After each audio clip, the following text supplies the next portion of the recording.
নিঃস্ব অবস্থায় কি দোয়া করতে পারেন একজন মানুষ, এই দোয়াটা শিখে নেন। ইনশাআল্লাহ আপনার জীবনের সমস্ত সংকট কেটে যাবে। আমি নিজে দোয়াটা বেশি বেশি করার চেষ্টা করি। দোয়াটা হচ্ছে মুসা আলাইহিস সালাম একটা গাছের নিচে হেলান দিয়ে বসলেন, বসে দেখলেন দুজন মেয়ে দাঁড়িয়ে আছে দূরে, পানি নিতে পারছে না। লোকজন পানি নিয়ে যাচ্ছে, ওরা দাঁড়িয়ে আছে বেচারি। মুসা আলাইহিস সালাম গিয়ে বললেন, কি সমস্যা আপনাদের?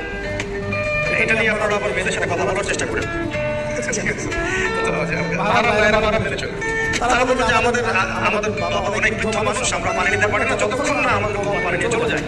মুসা আলাইহিস সালাম ফিজিক্যালি খুব স্ট্রং ছিলেন, তাকে না বডি বিল্ডার সামনে গিয়ে কথা বলে সরব পানি দাও, মানুষ একটু উল্লাস করে না। মুসা আলাইহিস সালাম এভাবে পানি দিয়ে দিলেন, এবার বাছু থেকে পানি পাঠালেন, পড়িয়ে গাছের নিচে এসে বসে আছেন। বসে বসে তিনি দোয়া করছেন, এই যে দোয়াটা তিনি দোয়া করছেন, রব্বি একটা নেক কাজ করলেন না, মানুষের উপকার করলেন, নেক কাজ করে এসে গাছের নিচে বসে দোয়া করছেন।